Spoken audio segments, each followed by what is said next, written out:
శ్రీ కథాసుధా ఛానల్కి స్వాగతం సుస్వాగతం. మృత్యు ప్రభంజనం ఈ నవలని గిరిజా శ్రీ భగవాన్ గారు రాశారు. 5వ ఎపిసోడు చదువుతున్నది దేవి. చిన్న రిక్వెస్ట్ అండి, శ్రీ నవలాసుధా అనే ఛానల్ని కూడా తప్పకుండా సబ్స్క్రైబ్ చేసుకోండి. ఇంకా కథలోకి వెళ్దామా? షేర్ ఖాన్ మందహాసం చేసి కోరమేశాన్ని మెలి తిప్పుతూ 5 ఏళ్ల నుంచి ఈ రోజు కోసమే ఎదురు చూస్తున్నాం. మధ్య మధ్య మా పేర్లతో ఫోన్ చేసి ఈ ప్రొఫెసర్ని ప్రలోభ పెట్టడానికే మేము చేసిన ప్రయత్నాలన్నీ ఫెయిల్ అయ్యాయి. కాగా ప్రభుత్వానికి రిపోర్ట్ చేసి ఇంటి ముందు 4 సెక్యూరిటీ గార్డులని ఏర్పాటు చేసుకున్నాడు.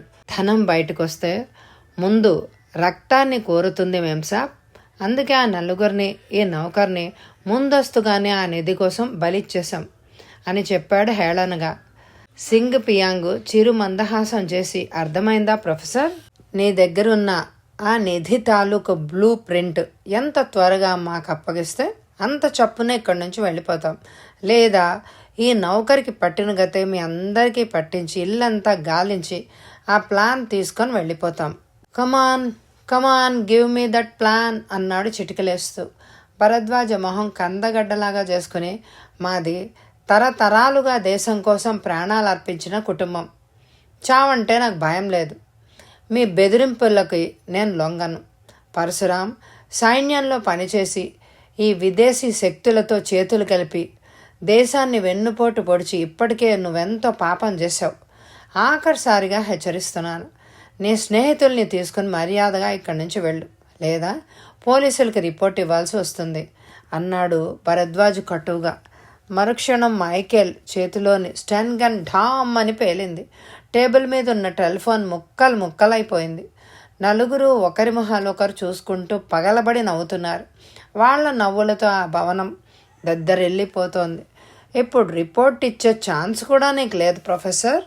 టెలిఫోన్ ముక్కలు చెక్కలైపోయింది.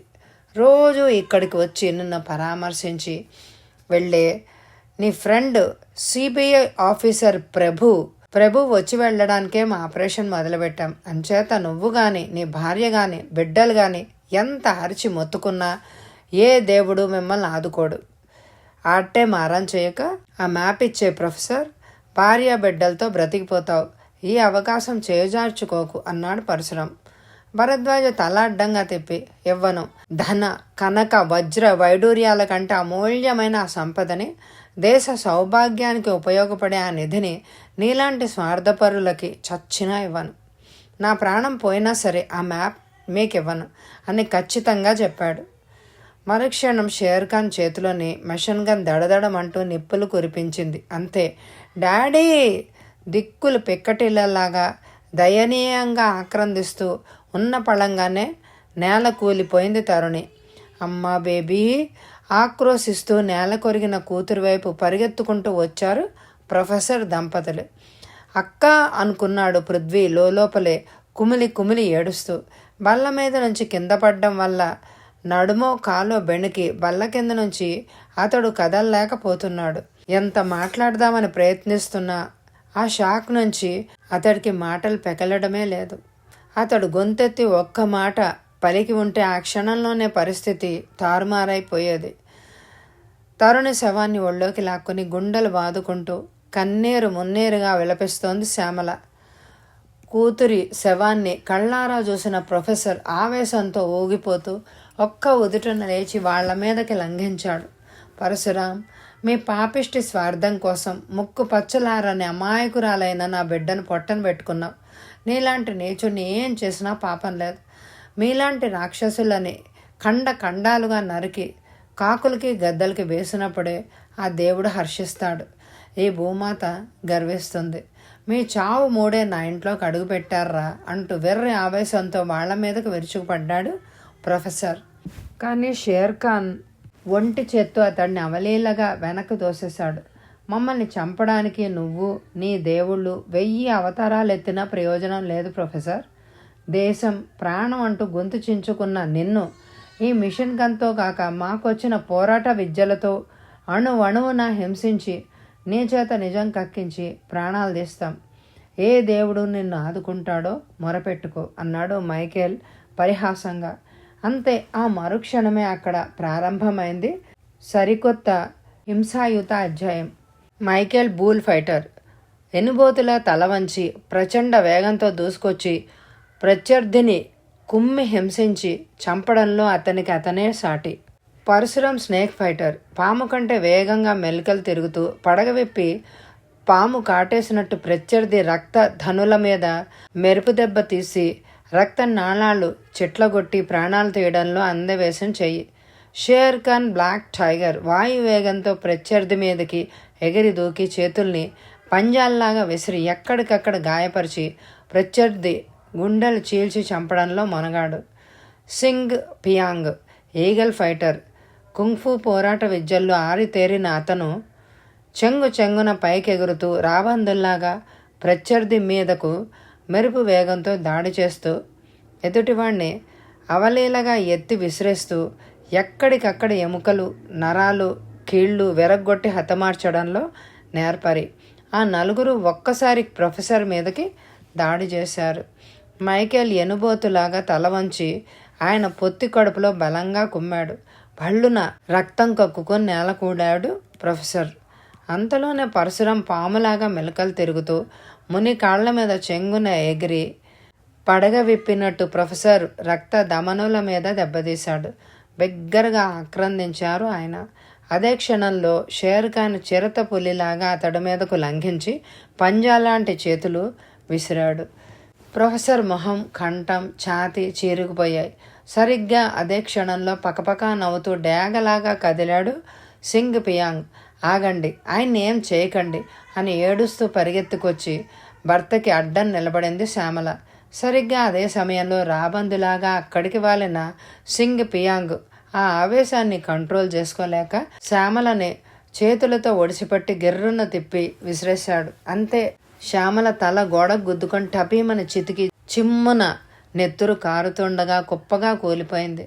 నేల మీద గిలగిలా తన్నుకుంటున్న ఆమె ప్రాణాలు గాలిలో కలిసిపోయాయి.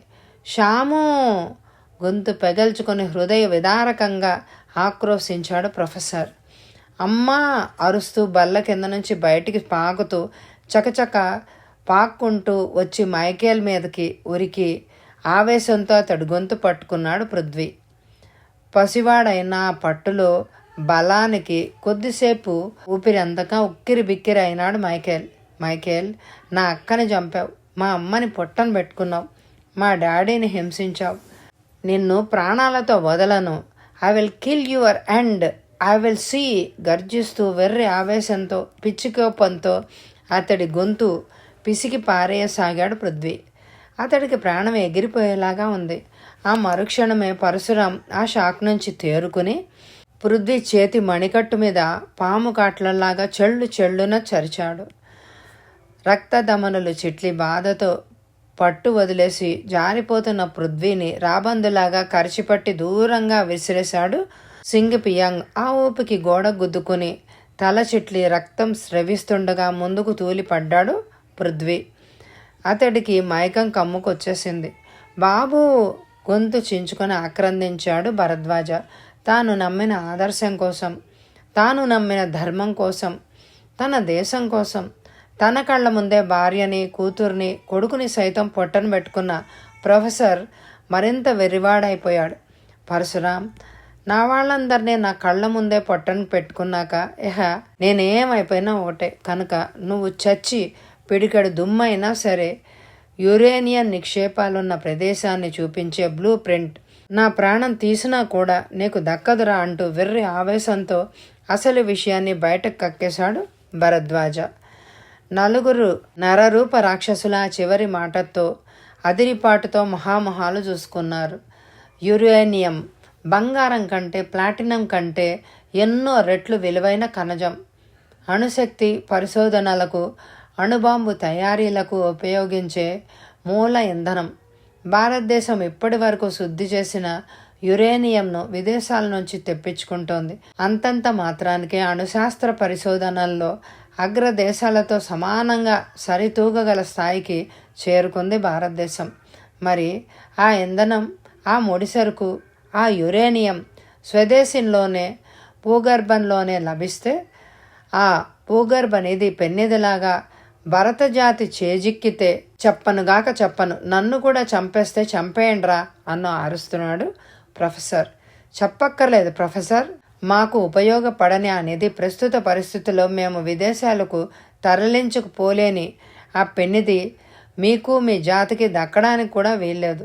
మాకు చెప్పని రహస్యాన్ని నీతో పాటే కాలగర్భంలో కలిసిపోని ప్రొఫెసర్ అంటూ షేర్ ఖాన్ చిరుత పులిలాగా భరద్వాజ మీదకు లంఘించి పంజా విసిరి అతడి గుండెని చీల్చి పారేశాడు. ఓ! భరద్వాజ ఆఖరి ఆర్తనాదం దశ దిశలా ప్రతిధ్వనించింది. అతడి శవం రక్తపు మడుగులో పొర్లుతూ గిలగిలమంటూ విలవిలా తన్నుకుంటోంది.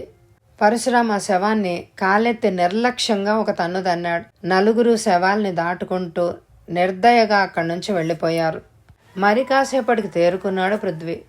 అతడికి ఎంతో రక్తం పోయింది. అసలే అంతకుముందు తండ్రి చేసిన గాయం వల్ల వచ్చిన నీరసానికి తోడు ఆ తర్వాత కళ్ళ ముందు జరిగిన హృదయ విదారకమైన సంఘటనలు, సింగ్ పియాంగ్ విసిరేసినప్పుడు తగిలిన దెబ్బ అతన్ని మరింత నిస్సత్తువకి గురిచేశాయి. అయినా మొండి పట్టుదలతో అలాగే డేకుతూ పాకుతూ అతి కష్టం మీద తండ్రి శవాన్ని సమీపించాడు. హృదయ విదారకమైన ఆ దృశ్యాన్ని చూస్తుంటే గుండెలు చీల్చబడి వికృతంగా పేగులు బయటకొచ్చి వేలాడుతున్న తండ్రి శవాన్ని చూస్తుంటే అతడికి భయం వేయలేదు, దుఃఖం అంతకన్నా వేయలేదు.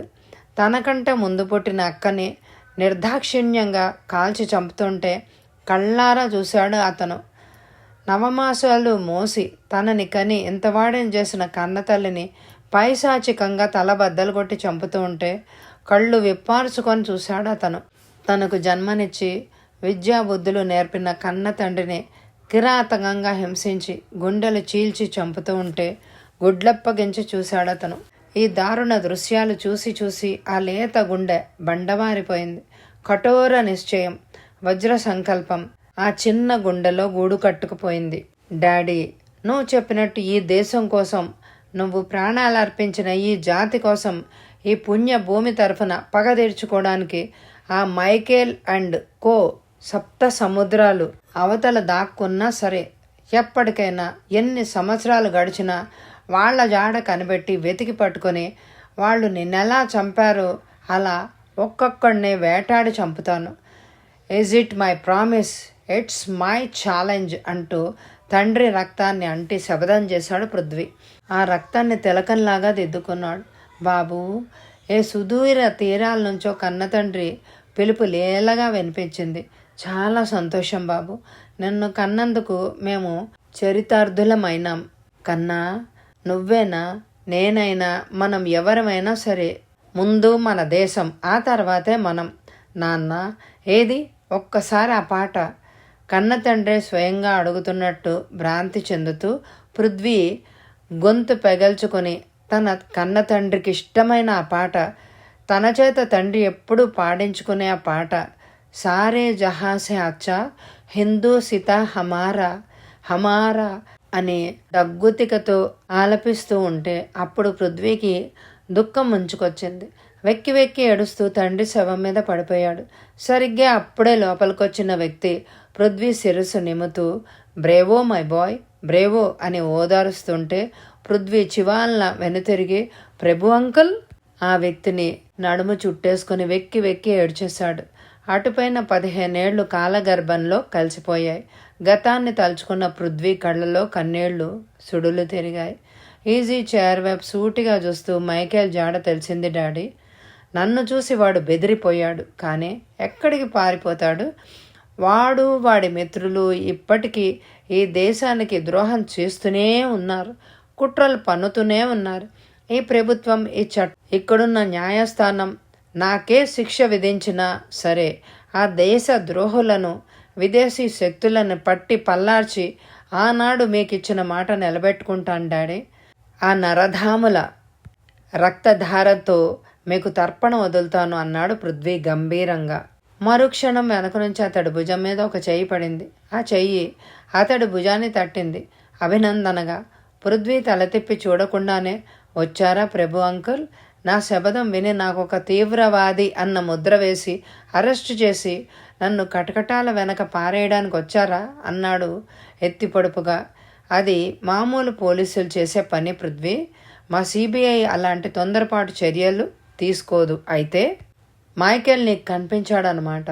నీ చిరకాల వాంఛ నెరవేరబోతోంది పృథ్వీ అన్నాడు సిబిఐ ఆఫీసర్ ప్రభు.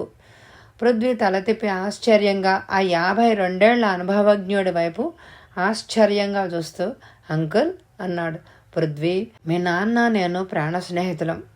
ఆనాడు మీ నాన్నని కాపాడే బాధ్యత ప్రభుత్వం నాకు అప్పగించింది.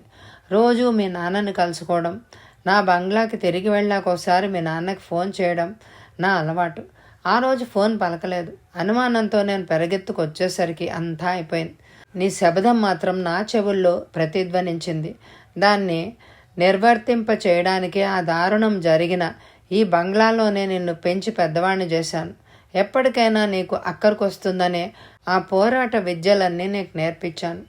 నీ శక్తి సామర్థ్యాలను పరీక్షించడానికే నిన్ను రుద్రం చేసి లోకం మీదకు వదిలాను. నేను పెట్టిన పరీక్షల్లో నువ్వు నెగ్గావు. ఈ శుభ సమయంలో నీకు ఒక అమూల్యమైన బహుమతి ఇవ్వబోతున్నాను అన్నాడు ప్రభు ఉద్వేగ స్వరంతో. నాకా బహుమత రెట్టించాడు పృథ్వీ ఆశ్చర్యంతో. నీకే. ఆనాడు మీ నాన్న దేశానికి ఉపయోగపడే అమూల్యమైన ఆ యురేనియం నిక్షేపాలను కనుగొన్నాడు. ఆ వివరాలను అందించకుండానే అతను బలైపోయాడు. అతడి చివరి క్షణాల్లో ఆ నిక్షేపాల గురించి బహుశా మైకేల్ బృందానికి చెప్పి ఉండొచ్చు. అందుచేత నువ్వు ఆ రహస్యాన్ని కనిపెట్టాలి. మీ నాన్న ఆశయాన్ని నెరవేర్చాలి. స్వామి కార్యాన్ని స్వకార్యాన్ని ఏకకాలంలో నెరవేర్చే అదృష్టం నిన్ను వెతుక్కుంటూ వచ్చింది పృథ్వీ. మైకేల్ గ్యాంగ్ని చంపితే చట్టరీత్యా శిక్ష నీకు తప్పదు. ఆ శిక్షకి నిన్ను అతీతుణ్ణి చేసే నేనిస్తున్న బహుమానం ఇది అని ఒక కాగితాన్ని తీసి అతడి చేతిలో పెట్టాడు ప్రభు. పృథ్వీ ఆ కాగితాన్ని చూసి విస్తుపోయాడు. అంకుల్, వాట్ ఈస్ దిస్ అన్నాడు అయోమయంగా. ప్రభు ఉత్సాహంగా అతడు భుజం తట్టి, ఇది చిరకాల వాంఛ పృథ్వీ. మైకేల్ బృందాన్ని తుదముట్టించగల సమర్థుడైన వ్యక్తి కోసం మా సిబిఐ చాలా కాలం నుంచి గాలిస్తోంది. నా సూచన మా వాళ్ళకి నచ్చింది. జరిగిన కథ విన్నారు. నీ వ్యక్తిత్వాన్ని 1000 కళ్ళతో పరీక్షించారు. నీ శక్తి సామర్థ్యాలను ఎప్పటికప్పుడు అంచనా వేసుకున్నారు. ఈ అవార్డు పత్రాన్ని నా ద్వారా నీకు పంపారు. Now you are appointed a special agent in CBI. Smash the bloody mission at the any cost అని అధికారంగా ఆదేశించాడు ప్రభు. చటుక్కున లేచి నిటారుగా నించుని టపీమని సాల్యూట్ కొట్టాడు పృథ్వీ. అర్ధరాత్రి దాటింది. నగరం నిశ్శబ్దంగా నిద్రలోకి జారుకుంది. దూరాన ఎక్కడో ఒక ఊరకుక్క ఉండి ఉండి కుయ్యోమని ఏడుస్తోంది. కప్పల బెకబెకలు, కీచురాళ్ల కిచకిచలు తప్ప మరే చప్పుళ్ళు వినిపించడం లేదు. ఆ సమయంలో ఒక మారుతి వ్యాన్ వచ్చి ఆ బంగ్లా ప్రహరీ గేటు ముందు ఆగింది.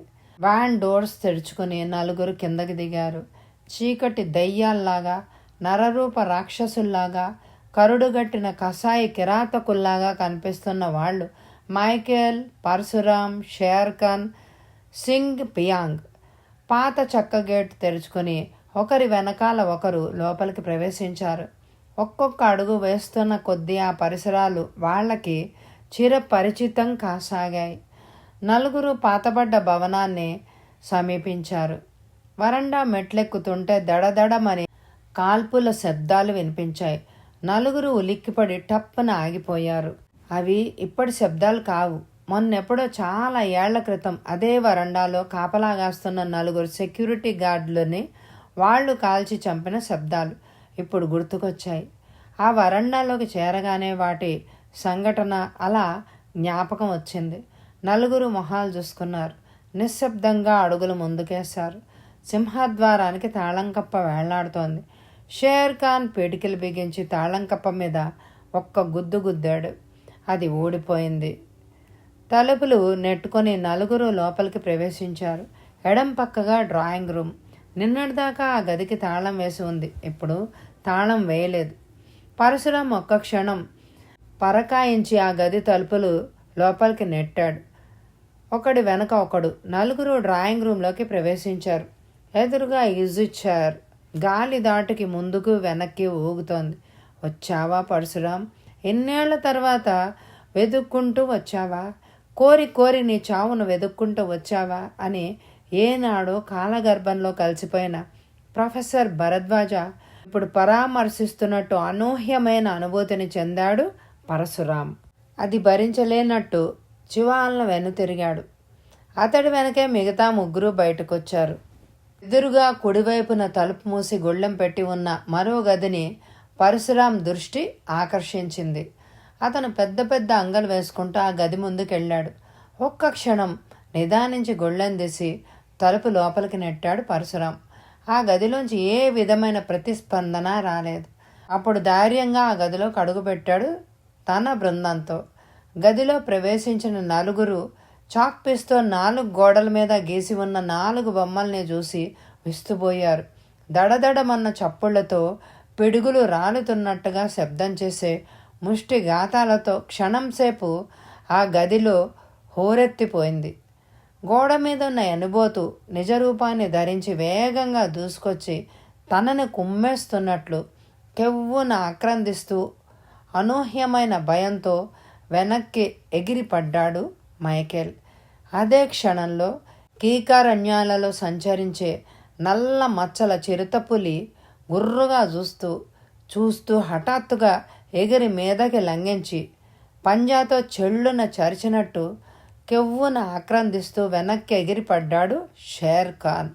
అంతలో గోడ మీద ఉన్న రాబందు రివ్వున లేచి విశాలమైన రెక్కల రెపరెపలాడించుకుంటూ ఎగిరి వచ్చి కాళ్లతో తనని ఒడిసిపట్టి పైకి లేపి గిరగిరా తిప్పి గోడకేసి కొట్టినట్టు కెవ్వున ఆక్రందించాడు సింగ్ పియాంగ్. ఆ సమయంలోనే గోడ మీద గీయబడ్డ కాళ్ళ సర్పం బుస్సు బుస్సుమని బుసలు కొడుతూ నల్లగా నిగనిగలాడుతున్న తన శరీరాన్ని మరింత నిగనిగ మెరిపిస్తూ మెరుపు కంటే వేగంగా చరచరా పాక్కుంటూ మెలికలు తిరుగుతూ రివ్వున ముందుకు దూసుకొచ్చింది. తోక మీద నిటారుగా లేచి చటుక్కున పరశురాంని కాట్ అందుకుంది. అమ్మా! ఆ ఆర్తనాదం చేస్తూ మెలికలు తిరుగుతూ వెనక్కి విరుచుకుపడ్డాడు పరశురాం. అదొక రహస్య స్థావరం. పర్వత ప్రాంతంలో ఒక గుహ. ఆ ప్రాంగణంలో అన్ని అధునాతనమైన వసతులతో ఏర్పాటు చేసుకున్న రహస్య స్థావరం అది. అందులో మైకేల్ బృందం నలుగురు ఒక టేబుల్ చుట్టూ కూర్చొని ఎవరికి వారే దీర్ఘాలోచనలో పడ్డాడు. గ్లాస్లో విస్కీలు కదలడం లేదు. బాటిల్స్ ఖాళీ అవడం లేదు. అసలు వాళ్ళకి ఆ మూడే లేదు. వాళ్ళ దృష్టి ఎక్కడో ఉంది. అది ప్రత్యర్థి శక్తి సామర్థ్యాలను అంచనా వేస్తోంది. నలుగురు మధ్య మౌనం. సూది కింద పడితే చప్పుడు వినిపించేంతటి భయంకరమైన నిశ్శబ్దం.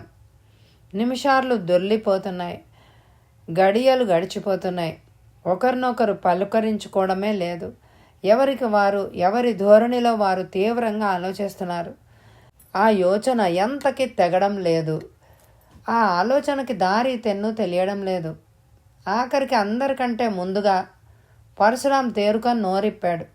సందేహం లేదు, ఆనాడు మన చేతుల్లో హతమైన ప్రొఫెసర్ భరద్వాజ కొడుకే ఈ పృథ్వీ.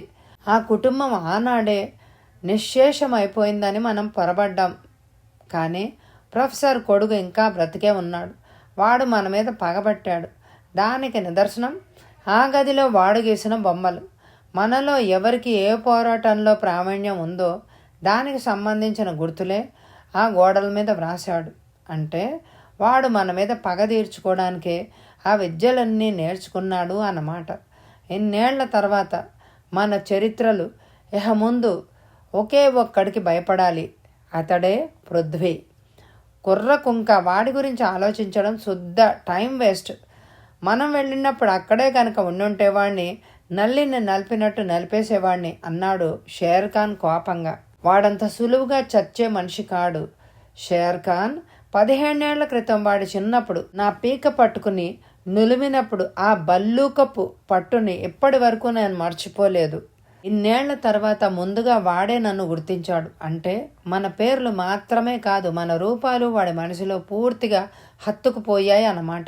పైగా నల్లిలా నలిపేయడానికి వాడు అందరిలాంటి మనిషి కాడు. తొలి కలయికలోనే నన్ను గంగ వెర్రులెత్తించిన, నా గుండెల్లో రైళ్లు పరిగెత్తించి తొలి దెబ్బతోటే నా కళ్ళు పచ్చబడేటట్టు చేసి నన్నే ప్రాణాల కోసం పరిగెత్తేటట్టు చేసిన పృథ్వీని అంత తేలిగ్గా అంచనా వేయకండి. హీఈస్ డేర్ డెవిల్ అన్నాడు మైకేల్ ఇప్పుడు మరోసారి గొంతు తడుపుకుంటూ. పరశురాం సాలోచనగా తలపంకించి, వాడు మన కోసమే గాలిస్తున్నాడు. మనం ఎవరమో వాడికి తెలిసిపోయింది. మనల్ని హతమార్చడానికే వాడు నిశ్చయించుకున్నాడు. అంతకు ముందే వాడిని మనం మట్టుబెట్టి శత్రుశేషం లేకుండా చేయాల్సింది. మన లక్ష్యం పృథ్వీ మరణం. అందుకు తక్షణం ఏదైనా తెలివైన పథకం ఆలోచించాలి. ఒక్క క్షణం అశ్రద్ధ చేసినా వాడొక్కడే మన నలుగురిని వల్లకాటికి సాగనంపగలడని మర్చిపోకండి అన్నాడు పరశురాం గంభీరంగా. అంతలో ఆ పృథ్వీని హతమార్చి బాధ్యత నాకప్పగించండి అన్న స్త్రీ స్వరం ప్రతిధ్వనించింది. నలుగురు తల తిప్పి అటు చూశారు. మగరాయిళ్లాగా దుస్తులు ధరించి ఒక 20 ఏళ్ల యువతి ఆవేశంతో తాచుపాములా బుసకొడుతోంది.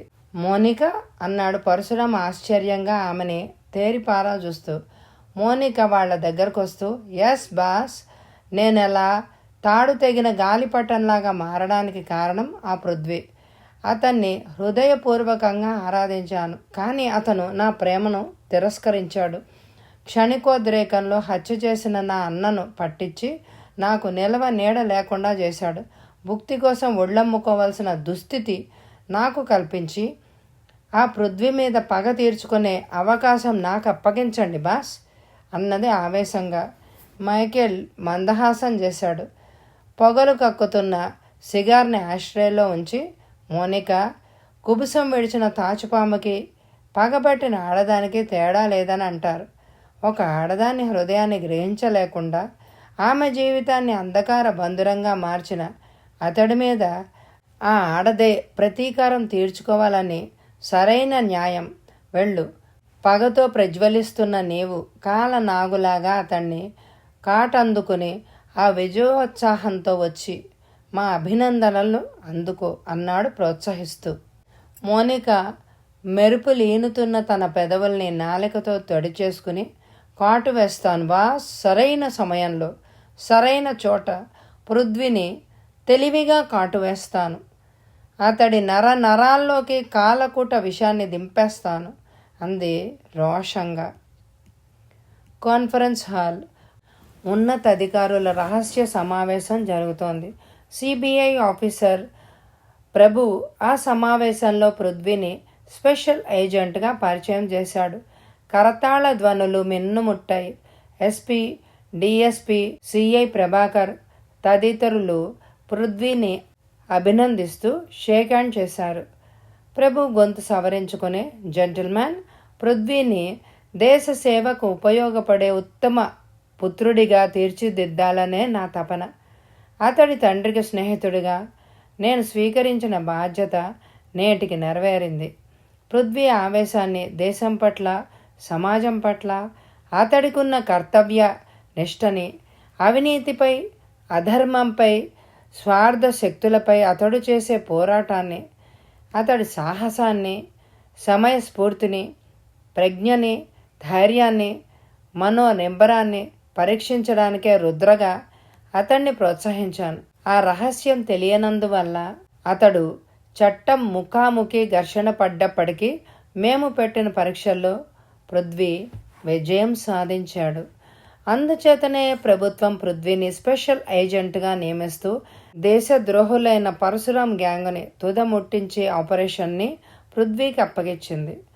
నేటి నుంచి చట్టం దృష్టిలో పృథ్వీ నేరస్తుడు కాడు. ఇతడు బాధ్యతాయుతుడైన సిబిఐ ఏజెంట్ అని ప్రకటించారు. మరుక్షణం కరతాళ ధ్వనులు మిన్నుముట్టాయి. జవాబు ఇవ్వడానికి పృథ్వీ లేచాడు. జెంటిల్మెన్, ప్రస్తుతం నేనున్న పరిస్థితుల్లో అతిశయోక్తులు, అసందర్భ ప్రసంగాలు చేయను. ఎక్కడున్న మీ అందరి దృష్టిలో నేను సిబిఐ ఏజెంట్ని. అయినప్పటికీ బయట ప్రపంచంలో మాత్రం నేను ఇదివరకటి పృథ్వీనే. తప్పనిసరి పరిస్థితుల్లో మాత్రమే ఈ మిషన్ ఆపరేషన్లో పోలీస్ సహకారాన్ని స్వీకరిస్తాను. పోలీస్ బలాలను వెంటబెట్టుకుని వెళ్ళి సాధించేది శూన్యమనే అనుభవం పూర్వకంగా తెలుసుకున్నాను, పాఠం నేర్చుకున్నాను.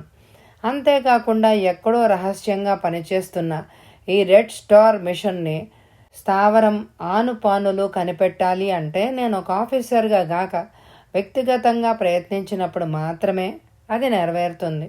అందుకే నేను ఈ నిర్ణయానికి వచ్చాను. పృథ్వీ మాటలకు సిబిఐ ప్రభాకర్ అభ్యంతరం చెప్తూ, మిస్టర్ పృథ్వీ, ఈ రెడ్ స్టార్ మిషన్ ఈనాటిది కాదు. ఈ మిషన్ని నాశనం చేయడానికే గత 15 ఏళ్లుగా ప్రయత్నించిన ఆఫీసర్లందరూ అడ్రస్ లేకుండా పోయారు. మీ శక్తి సామర్థ్యాలను నేను శంకించడం లేదు, కానీ ఒంటరిగా వెళ్ళి ఈ మిషన్ని ఎదుర్కొని కోరి కోరి ప్రాణం మీద తెచ్చుకోవడం మంచిది కాదని మిమ్మల్ని హెచ్చరిస్తున్నాను అన్నాను మందలింపుగా. ప్రాణం మీద నాకే నాడు తీపి లేదు ప్రభాకర్. చావంటే నాకు భయమే లేదు. మా తాత ముత్తాతలు దేశ సేవకి ప్రాణాలు అర్పించారు. ఈ రెడ్ స్టార్ మిషన్ నా పసి వయసులోనే కళ్ళారా చూస్తుండగా నా తోడబుట్టిన సోదరిని కాల్చి చంపింది. నా కన్న తల్లిని దారుణంగా వధించారు. మా నాన్నని కిరాతకంగా హింసలు పెట్టి పైశాచికంగా హింసించారు. ఆ దారుణ దృశ్యాలను కళ్ళారా చూసిన నాడే ఈ గుండె బండబారిపోయింది. శత్రువుల పాలిట మృత్యువులాగా మారిన నన్ను మరే మృత్యువు భయపెట్టలేదు. పుట్టిన ప్రతి జీవి వెన్నంటే నీడలా అనుసరిస్తోంది మృత్యువు. పిరికివాడు రోజుకి 10 సార్లు చేస్తాడు. ఆత్మస్థైర్యం కలవాడు భౌతికంగా మరణించిన ప్రజల దృష్టిలో జీవించే ఉంటాడు. So I decided to handle this operation alone అని ప్రకటించాడు పృథ్వీ. దేవాలయ ప్రాంగణం. ఆలయ మండపంలో నిరాడంబరంగా ఏర్పాటు చేయబడ్డ వివాహ వేదికలో పెళ్లిపీటల మీద కూర్చుని ఉన్నారు నూతన వధూవరులు బాబీ, రత్నం. జయ దగ్గరుండి వాళ్ల వివాహం జరిపిస్తోంది. అంతలో రామలింగం కిరాయి మూకని ఎంటేసుకుని దాసుని వెంటబెట్టుకుని పరుగున అక్కడికి వచ్చాడు. ఆపండోయ్, పెళ్ళి ఆపండి. నా పర్మిషన్ లేకుండా నా కూతురు పెళ్లి చేయడానికి మీకెవరిచ్చారు అధికారం? ఈ కులాంతర వివాహానికి నేను చస్తే ఒప్పుకోను. మర్యాదగా పెళ్ళి ఆపేయండి. ఒసే రత్నం, ఏమిటి ఇంకా దిష్టిబొమ్మలా కూర్చున్నావు? చెప్పేది వినపడ్డం లేదా? లేచిరా అని గాండ్రించాడు రామలింగం. రత్నం తల అడ్డంగా తిప్పుతూ, బాబీకి నేనంటే ఇష్టం, నాకు ఈ పెళ్ళి ఇష్టం, నేను రాను అని చెప్పింది స్పష్టంగా. చెప్తావే, అడ్డమైన వాళ్ళు, ఆడదాన్ని చెప్పుకునే అర్హత లేని వాళ్ళు నూరిపోస్తుంటే ఆ బజారు రకాల అండ చూసుకుని ఏమైనా చెప్తావు, ఎంత మాట అయినా అంటావు అనేశాడు రామలింగం ఆగ్రహంతో. రామలింగం గారు, మాటలు మర్యాదగా రానియండి, జయ గర్జించింది. మర్యాద అంటూ దాసు వెటకారం చేసి, ఎవడికి పుట్టావో తెలియని నీకు మర్యాద ఇవ్వాలని నేనెక్కడా వినలేదు. తాళి కట్టిన వాడెవడో, కట్టిన ఆ తాడు తెంచకుండా వాడెలా మాయమైపోయాడో చెప్పుకోలేని ఒక బజారు ఆడదానికి పుట్టిన నీ చరిత్ర మాత్రం గొప్పదా? క్లబ్బుల్లో క్యాబరే డాన్సులు చేసే ఆడదాని శీలానికి ఉన్న విలువ ఏ పాటితో ఇక్కడున్న వాళ్ళందరికీ తెలుసు. ఇంత గొప్ప మహాపతివ్రతవి నువ్వు దగ్గరుండి ఈ కళ్యాణాన్ని జరిపించడం, ఈ కూలివాడు అగ్రకులానికి చెందిన రత్నాన్ని వివాహం ఆడబోవడం, ఓహో, ఆహా, నేత్రానందంగా ఉంది. రామలింగం, ఒకసారిది దగ్గరుండి జరిపిస్తోన్న ఈ వివాహంతో నీ వంశం చరితార్థమైపోతోంది అన్నాడు దాసు వెటకారంగా. దాసు, కులాల పేరెత్తి మతాల్ని అడ్డం పెట్టుకుని యుగ యుగాలుగా తరతరాలుగా మీ స్వార్థం కోసం మానవ జాతిని విభజించి పాలిస్తున్న మనిషికి మధ్య అంతరాలు సృష్టిస్తున్నారు. ప్రేమికుల్ని వేరు చేస్తున్నారు. పెళ్ళిళ్ళు చెడగొట్టి కాపురాలు కూలుస్తున్నారు. అయినా మీ దురాశ తీరలేదా? మీ నోటికొచ్చినట్టు వాగి అభంశుభం ఎరుగని అమాయకురాలైన జయని కారు కూతలు గూసి ఇంత నీచంగా అవమానిస్తారా? పవిత్రమైన దేవాలయాల్లో ఒక స్త్రీని అనరాని మాటలు అంటారా అన్నాడు బాబీ ఆవేశంగా. రామలింగం కోపంతో ఉగ్రరూపుడవుతూ, గుడ్డొచ్చి పిల్లని ఎక్కిరించిందని నువ్వెట్టా పుట్టావో తెలియనోడివి. నీలాగా పుట్టిన దానిని వెనకేసుకురాక ఏం చేస్తావోయ్? అయినా నీతో మాకు మాటలేంటి? ఒసే రత్నం, మర్యాదగా పెళ్లిపీటల నుంచి లేచొస్తావో అడ్డమొచ్చిన వాళ్ళందరినీ తన్ని నిన్ను లాక్కెళ్ళమంటావా అయినా మైనార్టీ కూడా తీరకుండా నీకు పెళ్ళేమిటే రా అని అరిచాడు రామలింగం. మరుక్షణం పెళ్లి కావడానికి మైనార్టీ తీరాలేమో, కానీ తల్లి కావడానికి అది అడ్డుగోడ కాదని మీ వంశ చరిత్ర రుజువు చేస్తోంది రామలింగం అన్న పృథ్వీ మాటలు అక్కడ ప్రతిధ్వనించాయి. జనం మధ్య నుంచి జారి చేసుకుంటూ ముందుకొచ్చాడు అతను. ఏమిటోయ్, ఏమిటి నీ తలతిక్క వాగుడు? వీళ్ళందరినీ వెనకేసుకు వస్తే నిన్ను చూసి బెదిరిపోతానని అనుకుంటున్నావా? నువ్వు ఒక అపవాదు వేయగానే భయపడి నీ కాళ్ల మీద పడి ముక్కేస్తానని అనుకున్నావా అని వేటకారంగా అనేశాడు రామలింగం. చెడిన ఆడదాని వలలో పడ్డాడు కదా, చెడగొట్టిన బుద్ధులుగాక మంచి బుద్ధులు ఎలా వస్తాయి అంటూ సన్నాయి నొక్కులు దొక్కాడు దాసు. ఆ అవమానాన్ని భరించలేక జయ గుడ్ల నీరు కక్కుకుంటూ అక్కడి నుంచి పరిగెత్తుకుంటూ వెళ్ళిపోయింది. ఎవరి వాళ్ళలో పడ్డారో, ఎవరెంత పవిత్రులో ప్రజల ముందు తెలియపరచడానికే వచ్చాం దాసు. ఆజన్మ బ్రహ్మచారినంటూ నీతులు వల్లించే నువ్వు వితంతు మహిళా సమాజ కార్యదర్శి ప్రేమకుమారితో జరిపిన సరస సల్లాపాలు వితంతు స్త్రీలను మోసగించి లేనిపోని ఆశలు కల్పించి బెదిరించి బలాత్కరించి ఆ శరణాలయంలో నువ్వు జరిపిన రాస క్రీడలు బహిర్గతం చేయడానికే వచ్చాం దాసు. ఎవరు నీతివంతులో ఎవరు పతితులో ఈ ఫోటోలో చూస్తే ఈ జనానికే అర్థమవుతుంది అంటూ తను తెచ్చిన ఫోటోలు జనం మధ్యకు విసిరాడు పృథ్వీ. ఆ ఫోటోలు చూస్తేనే అక్కడ గుమ్మిగూడిన జనం చీ అంటూ చీ కొట్టారు. దాసు గొంతు చించుకొని ఇదంతా మోసం అని అడిచాడు. రామలింగం కల్పించుకొని ట్రిక్ ఫోటోగ్రఫీ అయ్యుంటుంది బాబు అని కామెంట్ చేశాడు.